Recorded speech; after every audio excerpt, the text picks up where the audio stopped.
নমস্কাৰ জনাইছোঁ সকলোৰে নিশ্চয় ভাল। আজি এটা ৰেচিপি ভিডিঅ' লৈ মই আপোনালোকৰ ওচৰলৈ আহিছোঁ। আচলতে ভিডিঅ'টোহে কৰিছোঁ কিন্তু মই বনোৱা নাই, মায়ে বনাইছে। কিন্তু আপোনালোকক দেখাওঁ বুলি আজি ভিডিঅ'টো কৰি ৰাখিলোঁ।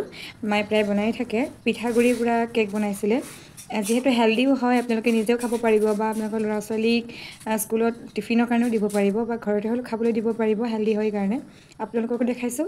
কেনেকুৱা হৈছেনো ভিডিঅ'টো শেষলৈকে চাই এটা কমেণ্ট কৰি পেলাই মোক জনাবলৈ নাপাহৰিব যেন।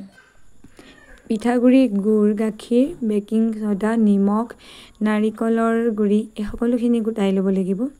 তাৰপাছতে 2 কাপ চাউলৰ গুড়ি, যিহেতু পিঠাগুড়ি ল'লে তাৰপাছতে গুড়খিনি এনেদৰে পানীত তিয়াই পেলাই পানীত ঘোল বনাই ল'ব লাগিব। যিহেতু পিঠাগুড়িখিনি সানিব লাগিব আৰু মিঠাৰ কাৰণে বেলেগ চেনি ব্যৱহাৰ কৰিব নালাগে, যিহেতু গুড় আছে। এয়া মায়ে ঘোলখিনি বনাই লৈছে। তাৰপাছতে ইয়াত অকণমান নিমখো দি ল'ব লাগিব। ঘোলখিনি তৈয়াৰ হৈ গ'লে পিঠাগুড়িখিনি সানিব পৰা হ'ব আৰু ইয়াতে অকণমান দি দিব লাগিব নিমখ। তাৰপাছতে দিব লাগিব অকণমান বেকিং ছ'ডাও দিব লাগিব, যিহেতু ফলি উঠিব লাগিব নহয় জানো। কেকটো আৰু চেপেটা হৈ থাকিলেতো ভাল নালাগিব খাই, সেইকাৰণে ইয়াত বেকিং পাউডাৰ অলপ দি দিছে। তাৰপৰা এই যিখিনি পিঠাগুড়ি আছে সেই পিঠাগুড়ি সানি থাকিলে এটা নিৰ্দিষ্ট পৰিমাণৰ হৈ পৰিব আৰু যদি বেছি ঢিলা যেন অনুভৱ হয় তেতিয়াহ'লে তাত আৰু অকণমান পিঠাগুড়ি সানি ল'লেই হ'ব।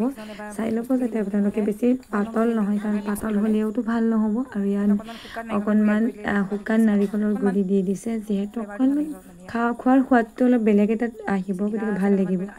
মাৰ যিহেতু সানি থাকোঁতে অকণমান ঢিলা হৈছিলে, সেইকাৰণে আৰু অলপ পিঠাগুড়ি দি লৈ পেলাই এটা নিৰ্দিষ্ট জোখত সেইখিনি ঢাকোন মাৰি কমেও 10 মিনিট 15 মিনিট ৰাখি দিব লাগিব।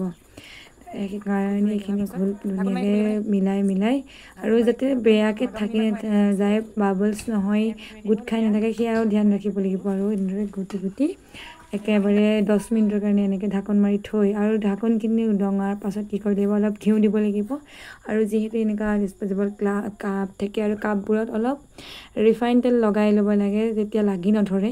আৰু এনেদৰে কাপটোত পিঠাগুড়িখিনি দি দিব লাগে, যাতে অলপ সময় অলপ জেগা ৰাখিব লাগে, কেকখিনি ফুলি উঠিলে যাতে পৰি নাযায়।